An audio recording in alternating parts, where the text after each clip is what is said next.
Boa tarde, senhoras e senhores deputados. Vamos dar continuidade ao conjunto das audições do nosso grupo de trabalho de hoje. É a vez da Ordem dos Médicos Veterinários e eu queria cumprimentar o Sr. Bastonário e a Sra. Vice-Presidente pela disponibilidade em estarem aqui connosco hoje e colaborarem também nos trabalhos da especialidade da proposta de lei, neste caso do Estatuto em concreto, da proposta de Estatuto em concreto para a Ordem dos Médicos Veterinários. Julgo que conhecem a metodologia da audição, portanto o Sr. Bastonário terá 10 minutos para fazer uma intervenção inicial.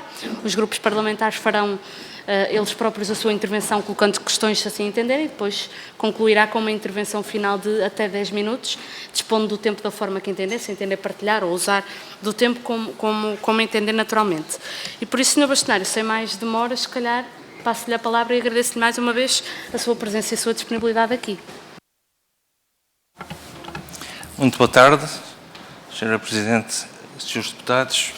É sempre um gosto e um prazer vir aqui a esta casa tratar destes assuntos.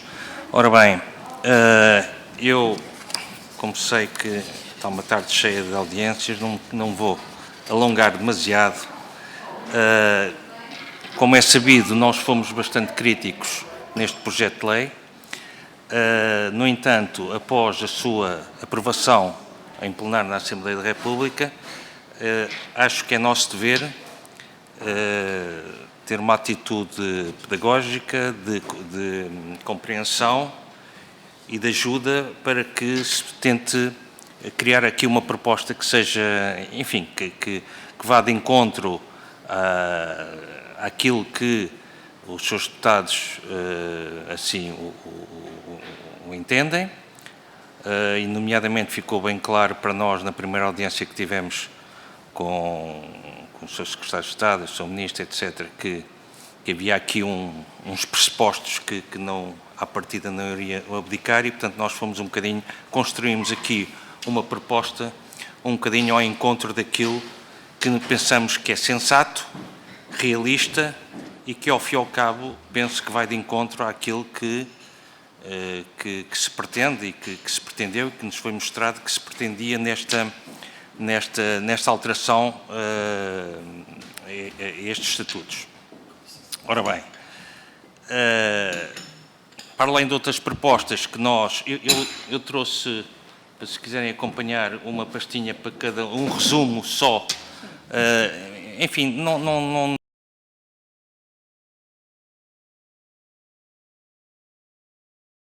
aos seus deputados, mas para cada um dos seus deputados dos grupos parlamentares, com o resumo.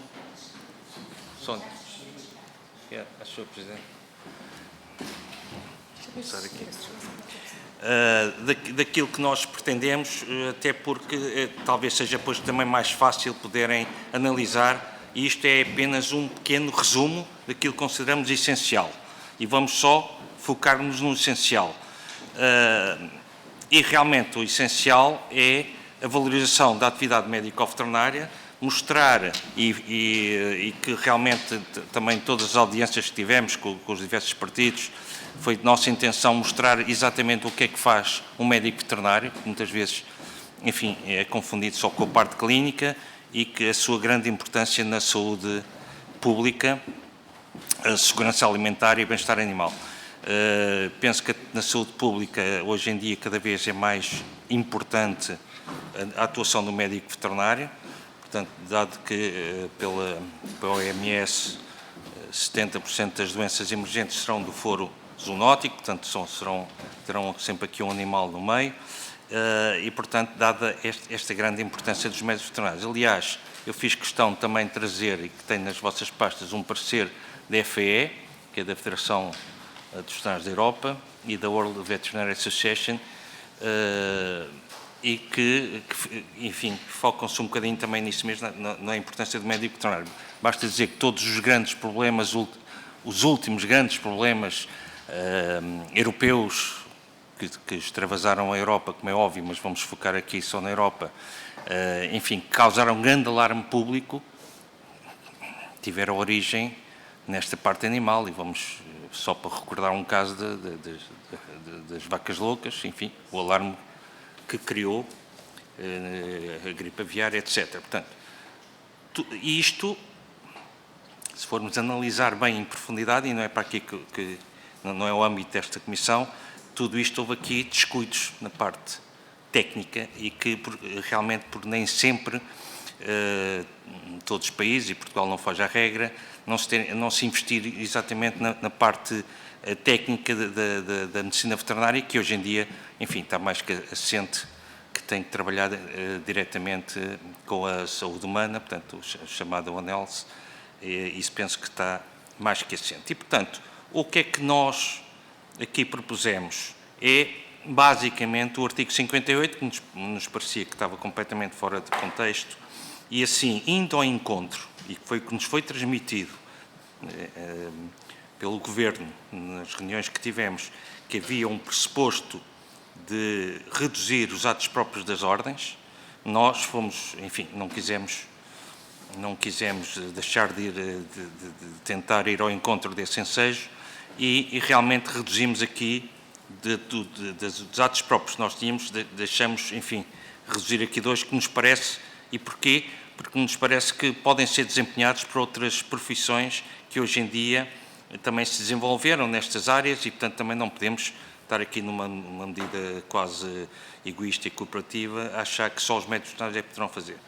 E essas, como vem na linha A e B, serão a assistência zootécnica à criação de animais e a assistência tecnológica às indústrias de produtos animais. Estas achamos que realmente devem ser não pessoas, mas profissionais habilitados tecnicamente, mas que não necessariamente que estejam, possam não ser médicos veterinários e não tenham que estar inscritos na ordem. Agora, todos os outros apenas juntamos, além daquilo que é proposto pelo Governo, e penso que em todas as reuniões que tivemos, pareceu-nos que isto seria mais ou menos consensual, estaria um bocadinho baralhado na proposta inicial, que é as ações no âmbito da saúde animal, designadamente prevenção e erradicação das zoonoses.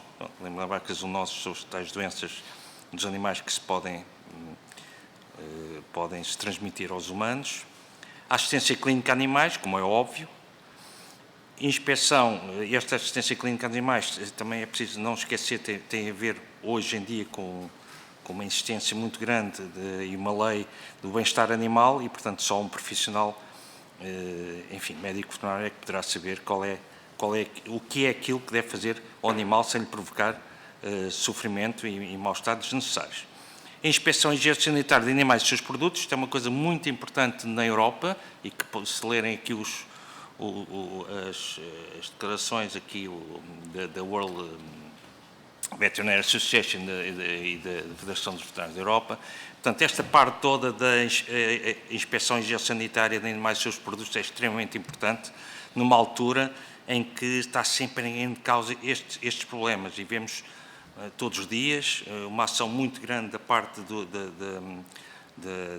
das autoridades sanitárias médico-veterinárias nos embargos de produtos, porque, sei lá, agora temos o problema desta nova doença nas vacas, que já fez com que fosse cortado a exportação para Israel, mas temos o risco da peste suína africana, etc. Portanto, esta parte é extremamente importante para uma boa sanidade e uma boa saúde de todos, neste caso os portugueses, mas em todos os europeus. Ações do âmbito de higiene pública veterinária, isto já também foi aceito pela proposta do Governo. Peritagem em assuntos que estejam minimamente ligados com a atividade veterinária, formulação de pareceres técnicos sobre produtos do âmbito de disciplinas científicas universitárias, propedêuticas ou clínicas veterinárias realizadas por médico veterinário. E acrescentámos aqui a telemedicina veterinária, porque não fazia sentido que a telemedicina veterinária, que ao fim e ao cabo, a telemedicina é uma consulta, mas feita por um meio audiovisual. É evidente que um profissional que não seja médico veterinário não pode estar a dar uma consulta, inclusive a dizer uma série de disparates, que ainda por cima na telemedicina, enfim, é sempre preciso muito cuidado e tem que estar muito bem regulada pelas ordens, porque presta-se, enfim, não só a enganos e outras coisas, portanto, enfim, é um assunto extremamente melindroso e que deve estar muito bem regulado. Portanto, achamos que, portanto, estas alterações pressupõem a eliminação do número 2, constante na atual formulação, passando ao atual ponto 3 a ponto 2, de forma a descrever as outras competências médico-veterinárias que não implicam inscrição na ordem, como já falei, a assistência zootécnica e a assistência tecnológica. Portanto, isto basicamente é aquilo que nós... Há outras coisas que eu ponho aqui no coisa também, enfim, nos parecemos pode ser melhorado, nomeadamente no conceito de supervisão. Acho que a criação de novas especialidades e colégios de especialidades devem ser uma função própria de pessoas que estão na ordem, dos colégios de especialidade, etc., que já estão mais que desenvolvidos em toda a Europa e que nós também queremos desenvolver em Portugal. Portanto, acho que são áreas de tal maneira do foro técnico ou científico que me parece que deverá ser os próprios conselhos diretivos a formularem estas novas especialidades. Depois há aqui uma série de coisas que eu não vou alongar, porque deixei exatamente, o objetivo foi deixar aqui um resumo para que não estar a sobrecarregar um bocadinho e a ser um bocadinho fastidioso com os seus detalhes. Pronto, consideramos que estas propostas, nomeadamente a que se refere ao artigo 58 e que nos parece fundamental nesta proposta de lei, pode ser robustecida e adaptada à realidade da profissão de médico veterinário, sem colocar em risco o futuro da profissão de médico veterinário em Portugal. Portanto, isto basicamente é aquilo que nós pretendemos. Deixámos aqui também enfim, aqui uns pareceres sobre a construção de funcionamento de sociedades profissionais, embora, enfim, não é um assunto que seja para já, acho que precisa de muita regulação, mas que não é aqui o prioritário. Realmente, aquilo que nós nos focamos, sem irmos, como eu disse e comecei aqui a minha intervenção, dizendo que isto é uma adaptação àquilo que nos é pedido e, portanto, não seria, enfim, na sua gênese aquilo que nós pretendíamos, mas pronto, indo ao encontro daquilo que nos é também solicitado, temos de ter aqui uma atitude de compreensão, enfim, de ajuda à construção de uma proposta que, embora não seja aquela nossa ideal, será aquela que poderá defender melhor a saúde pública, os médicos veterinários e a segurança alimentar e bem-estar animal. Muito obrigado. Muito obrigada, Sr. Bastonário, pela exposição que aqui nos deixou, pelos documentos de suporte que serão certamente úteis também para o trabalho e para as intervenções dos senhores deputados. É agora a vez dos grupos parlamentares usarem da palavra. Começa o Grupo Parlamentar do Partido Socialista. Eu dou a palavra à Sra. Deputada Susana Correia. Muito obrigada, Sra. Deputada Coordenadora. Cumprimentar o Sr. Bastonário da Ordem dos Veterinários, Dr. Jorge Cide, e a Sra. Vice-Presidente do Conselho Diretivo, Dra. Sónia Miranda. Sr. Bastonário, a forma como nos apresentou os assuntos, os documentos que nos entrega e este esforço de colaboração para que no processo da especialidade possamos chegar a um equilíbrio, não sendo, como bem explicou, o ideal que inicialmente a Ordem apresentava, mas sendo um equilíbrio, só podemos sublinhar e subscrever este princípio de colaboração para obtermos o melhor resultado possível. Claro, não pondo em causa a questão que aqui referiu da valorização da carreira do médico veterinário e também da saúde pública. Não prescindimos de dizer que a medicina veterinária é extremamente importante nas questões da saúde pública e muito recentemente tivemos 2 ou 3 exemplos que nos comprovam essa afirmação. Há aqui 3 questões que, não sendo propriamente uma questão, mas que gostava que o Sr. Bastonário pudesse clarificar, se assim entendesse, que tem a ver com a remuneração dos órgãos sociais e, a certa altura, fala da oportunidade de um novo dever para os membros da Ordem dos Médicos Veterinários poder nos incluir também nesta oportunidade, nesta abertura que podemos ter aqui. Portanto, se tiver a oportunidade e se assim entender, o que é que nós podemos dar aqui em termos de contributo para este novo dever para os membros da Ordem dos Médicos Veterinários.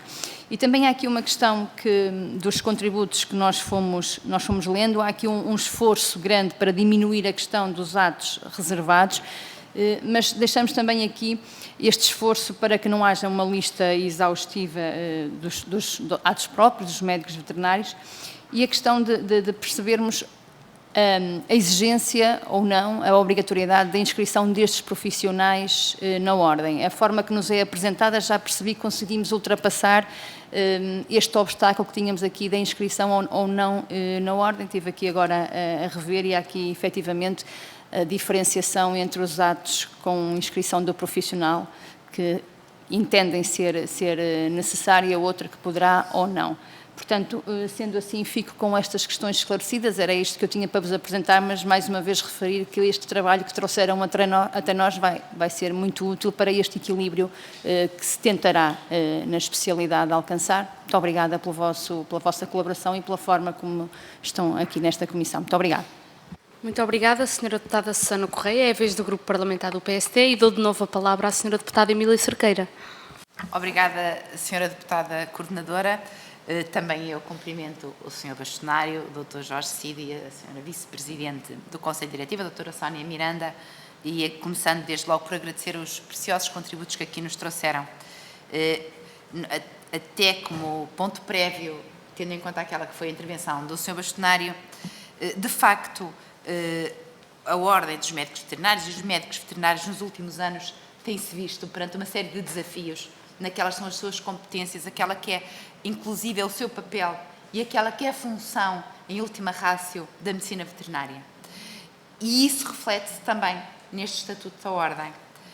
Recordo-me perfeitamente das discussões que se foram tendo desde os desmantelamentos que vieram da DGAV, do confundir-se bem-estar animal e não haver muita noção daquela que é a diferença entre os animais de companhia e os animais de produção, bem como aquele que é o papel dos médicos veterinários na sanidade animal e na saúde pública de uma forma mais geral, nomeadamente no controle das zoonoses, como também o Sr. Bastonário aqui referiu. E estou a fazer este introito que parece não ter nada a ver com estes estatutos, mas que, na minha opinião, tem tudo a ver com esta proposta de estatuto, que é precisamente o facto de não se ter em conta aquele que é o efetivo papel da medicina veterinária.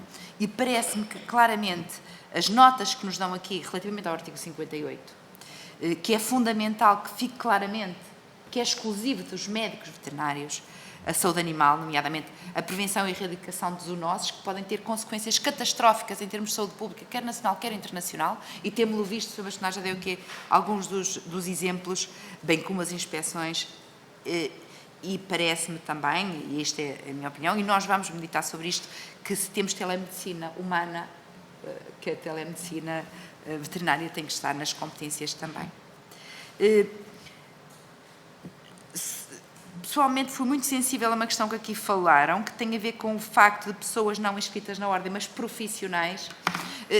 A parte dos atos próprios das várias ordens, das várias profissões reguladas, tem sido aquela que é a maior preocupação de todas as ordens, e aqui julgo que podemos ser transversais em todas elas, nomeadamente daquela que, com aquela que é a redação que nos vem proposta, e em muito pouco tempo, com 700 páginas de diplomas, tudo misturado em copy-paste de umas profissões para as outras, não fazendo aqui a destrinça do que é o papel de cada uma delas. De facto, ao dizermos pessoas não inscritas na Ordem e não profissionais qualificados não inscritos nas Ordens, e gostava depois que nos explanasse e também explicasse aqui um bocadinho os impactos que isto tem, é porque até que ponto é que podemos salvaguardar a saúde pública, bem como a prevenção e erradicação de zoonoses e até daquilo que são os graves problemas higieno-sanitários que têm a ver com a saúde e bem-estar animal e, portanto, qual é o impacto que pode ter até com profissionais vindos de qualquer lugar do mundo e que a formação não é escrutinável, digamos assim, em termos da sua qualidade. E, portanto, parece-me que esta situação é muito importante. Naturalmente que também o PSD não tem uma posição aqui de fechamento das ordens, porque entendemos que as ordens têm que se abrir àquela que é a realidade e, naturalmente, que precisamos também de outro tipo de profissionais, até naquelas que são as áreas que não têm o mesmo grau de exigência que têm, por vezes, determinadas matérias. Pela sua complexidade técnica, nós não podemos abandonar. E que, por vezes, abandonamos até pelo desconhecimento daquilo que é o mundo rural e que são as realidades que vêm deste mundo que o cidadino tão pouco conhece e a maioria da população tão pouco conhece. E, portanto, sobre isto, Sr. Bastonário, gostava que aqui nos desse algumas alguns aportes, até para depois melhorarmos, e explicações para além do que aqui nos diz, embora isso seja bastante claro.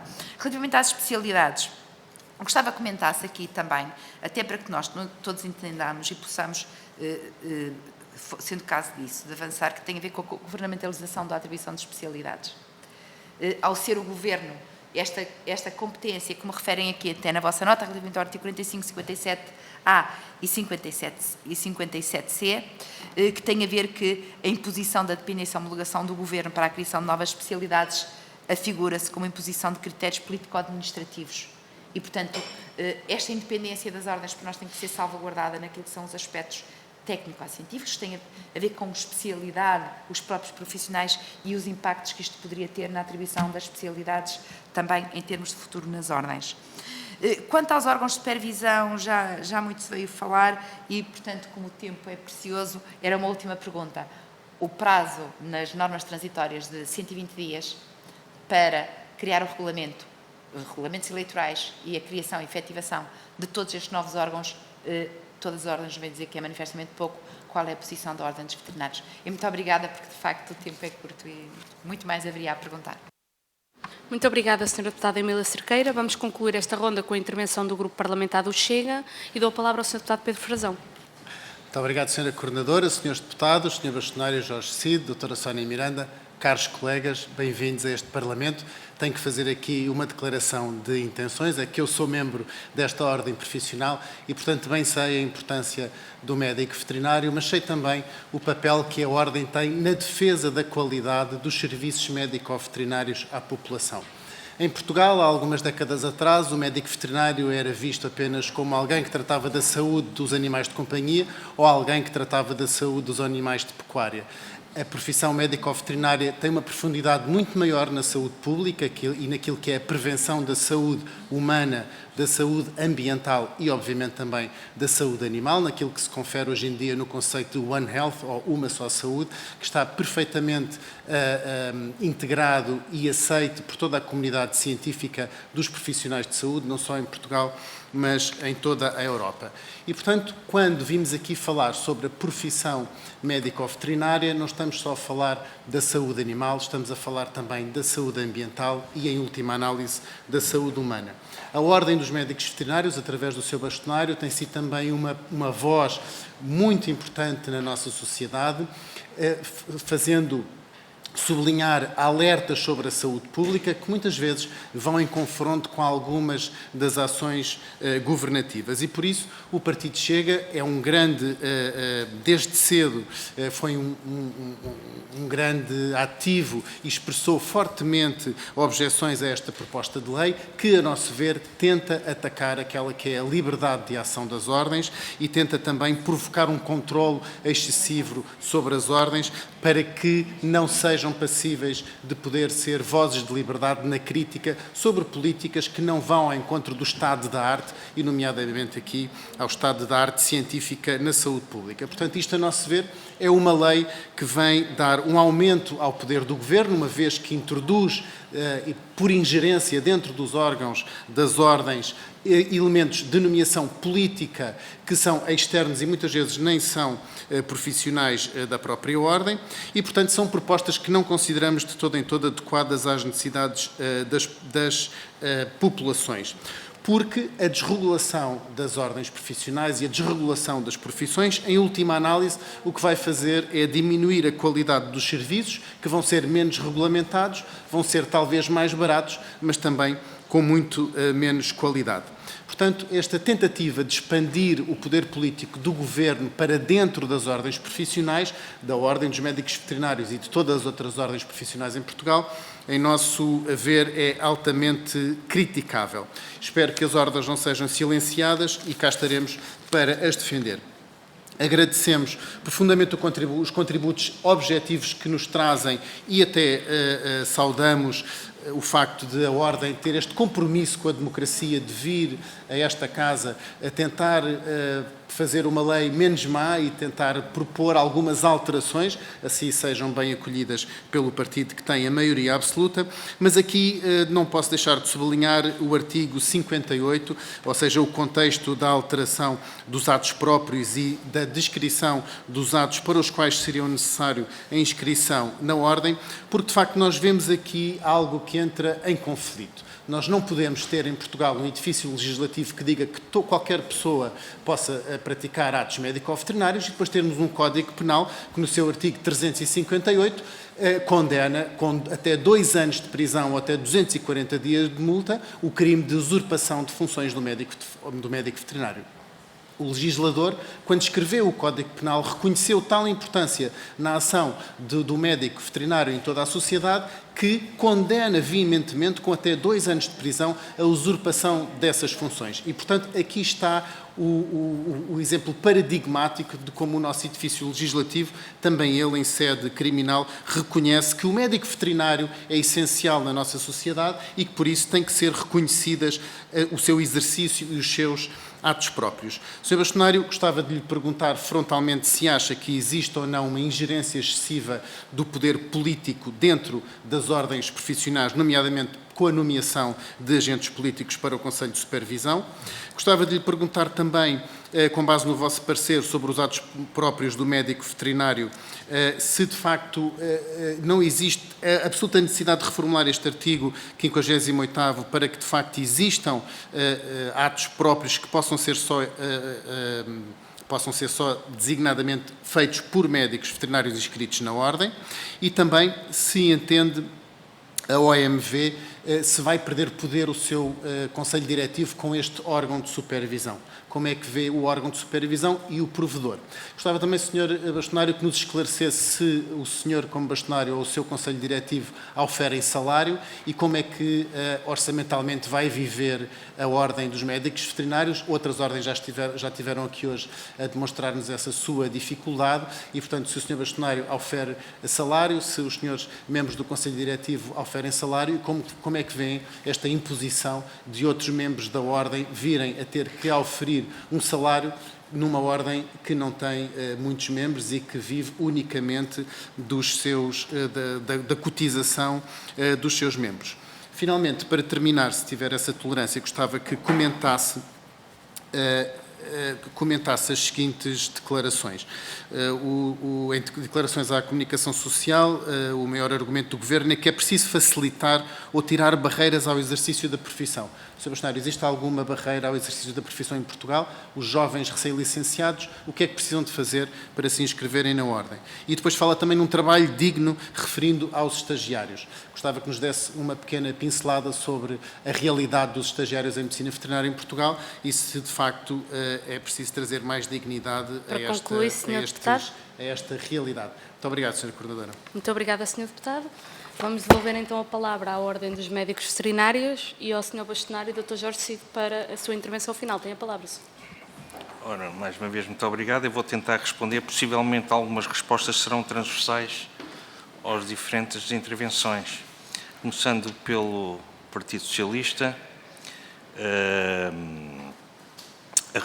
falou-me na remuneração dos órgãos sociais. Realmente, e também acabo nesta resposta responder ao Sr. Deputado Pedro Frazão, nós atualmente, até hoje, na Ordem dos Médicos Veterinários, nunca houve qualquer tipo de remuneração, direta ou indireta, quer do bastonário, quer de todos os órgãos sociais, porque achamos, pronto, é uma ordem, como se disse aqui, é uma ordem pequena, que só vive das cotizações dos seus membros, e nós até hoje achamos que a situação financeira da ordem não permitiria estar, enfim, a gastar muito dinheiro com remunerações, e se as fizéssemos o que tem sido até agora, poderia pôr em causa outras ações sociais que nós fazemos, que nomeadamente oferecer um seguro de saúde a todos os nossos membros, oferecer um seguro de responsabilidade civil e, ultimamente, oferecemos também um apoio de consultas do apoio psicológico a todos os membros, que também sentimos essa obrigação. Portanto, tudo isto que nós oferecemos sai das cotas dos membros e, portanto, achamos que poderíamos ter aqui um trabalho pro bono em prol da sociedade e prescindir dessa remuneração. Enfim, não sou contra que no futuro possam ser remunerados. Aliás, uma das coisas que eu sempre perguntei em todas as reuniões que tive com os diferentes partidos e no Governo foi quando o projeto de lei fala na remuneração, nomeadamente do provedor, não se fala que tipo de remuneração. Isso mete-se um bocadinho medo, porque se for uma remuneração muito alta, como o Sr. Deputado Pedro Frazão disse muito bem, pode pôr em causa a viabilidade financeira de uma ordem que vive só das cotas dos seus membros e, portanto, não tem grandes recursos e, portanto, não fazemos a mínima ideia que tipo de remuneração estamos a falar. Eu até costumava brincar se era uma remuneração do ordenado mínimo ou de um gestor da TAP, que tipo de remuneração é que era. Enfim, também respondendo aqui à senhora deputada, a inscrição na ordem parece-nos que deve ser obrigatória, porque se não for obrigatória, como é que se pode escrutinar o trabalho dos médicos veterinários? É muito difícil. Nós temos, e isto de experiência própria, que eu antes de ser bastonário também já fui do Conselho Profissional e Ontológico, e eu considero que talvez seja o órgão social da ordem que mais trabalho tem e extremamente desgastante, porque há imensas queixas. É impressionante o número de queixas que nós temos, porque penso que somos a única ordem que temos de dar resposta ao livro de reclamações. E, portanto, hoje em dia, e eu diria que aqui estamos 90 e tal % de reclamações de utentes de animais de companhia. A maior parte sem grande, enfim, sem grande base, sei lá, por qualquer coisa, achou que esperou muito na sala de espera, achou que o cão devia ser tratado de uma maneira e foi de outra, e achou que foi muito caro. Portanto, mas tudo isto obriga a que o Conselho Profissional e Ontológico é só constituído por médicos veterinários e nesta escolha deste Conselho Profissional e Ontológico normalmente são feitas escolhas por diversas áreas. Como sabem, a medicina veterinária vai desde os animais de companhia ao bem-estar, à segurança alimentar, aos animais de produção. Portanto, é uma panóplia enorme de áreas em que cada um de nós não vou usar o termo especialista, mas especializado numa área. E, portanto, conforme a queixa, assim é dirigida para o colega que está mais dentro do assunto. E tem que muitas vezes chamar as pessoas, ouvi-las, etc. E para nós podemos chegar ao fim, o Conselho Profissional e Ontológico, que é completamente independente do Conselho Diretivo, chegar ao fim e saber se houve negligência realmente do médico veterinário ou não, ou se realmente não há razão para essa queixa não ter provimento. Portanto, se o médico veterinário não estiver inscrito na ordem, quem é que vai fazer esse escrutínio? A pessoa, é evidente que o utente pode sempre queixar, fazer uma queixa ao tribunal, mas, quer dizer, possivelmente o tempo que isso demora, enfim, não vai, dificultará imenso toda a resolução do conflito. Entretanto, enfim, como todos sabemos, os cães têm e gatos uma vida, enfim, 15, 16, 17 anos, possivelmente já o animal já não estava cá e o assunto não estava resolvido. Portanto, é extremamente importante. E nós temos imensas condenações de médicos veterinários, porque realmente é um conselho muito isento e que não, enfim, e que tem dado muitas condenações. Aliás, é talvez aquele órgão que é mais, enfim, mais atacado pelos seus membros, porque acham que é muito duro, ao fim e ao cabo, mas realmente acho que nós todos, como médicos veterinários, temos que, enfim, ter um critério e temos que ter uma atuação digna, ética e deontológica no exercício da nossa profissão. E muitas vezes essa deontologia, às vezes, é um bocado esquecida. Eu tenho farto de frisar isso aos conselhos científicos das faculdades, que é necessário muito dar formação deontológica e ética aos novos profissionais que saem das universidades, não é só a parte técnica. Portanto, penso que respondi aqui à sua deputada Emília Cerqueira. Realmente é extremamente importante o controle de sanidade e saúde pública, extremamente importante. Aliás, temos desafios mortais à nossa frente, impostos pela União Europeia, nomeadamente eu vou falar talvez do mais importante de todos, que é o controle dos antibióticos, do uso indiscriminado dos antibióticos. em que saiu a nova lei do medicamento agora há muito pouco tempo e que anda tudo em pânico e realmente nós, hoje em dia, já está muito melhor que o que estava e ainda tem que melhorar mais, sobretudo naquilo que tem a ver com a saúde humana. Não só, muitas vezes só se pensa nos animais de produção, nós podemos estar a comer alimentos que tenham cargas grandes ainda de antimicrobianos ou de outros fármacos que ainda poderão ter consequências mais drásticas. É evidente que está tudo estipulado e está tudo legislado, qual é o tempo de intervalo que se pode comer uma carne que foi sujeita a um tratamento X, mas pronto, se não houver profissionais perfeitamente que façam este controle, é evidente que o operador, se puder transgredir. Portanto, cada vez mais nós temos aqui desafios importantíssimos, porque há quem diga, e eu corroboro essas previsões, que as bactérias multiresistentes são talvez as que vão causar mais morte e causarão mais morte que o próprio cancro no futuro. E realmente é um desidrato importantíssimo para todos os médicos veterinários, porque é uma área que estava um bocadinho desregulada e hoje em dia está a ser muito regulada, cada vez mais, e a Direção-Geral da Alimentação e Veterinária tem cada vez, juntamente com a Ordem, nós temos colaborado muito diretamente, temos as melhores relações com a Direção-Geral da Alimentação e Veterinária e temos colaborado muito intensamente nesta luta, porque eles também, com a falta de meios que têm, pedem-nos muita ajuda e tem corrido tudo muito bem. As especialidades, e por isso daí, mais uma vez, também respondendo aqui à sua deputada, isto é comum, os profissionais têm que estar inscritos na ordem, senão podem deixar os antibióticos de qualquer maneira, né? E depois quem é que controla isto? E, portanto, eu posso lhe dizer que há muitos veterinários suspensos com multas graves à conta de, às vezes, pronto, há bons e maus profissionais em todo lado, e às vezes, pronto, há sempre quem prevarica, até porque há uma pressão muito grande. Os médicos veterinários, se não tiverem muitos respaldados por alguém, neste caso a Ordem, há uma pressão brutal dos operadores. Brutal! Enfim, e não vou aqui adiantar mais sobre isto. Portanto, a tentativa de não percebem porque é que não podem dar esses medicamentos todos, que antigamente, como sabe, estavam tudo nas explorações e cada um dava a dose que queria. Era assim o olho.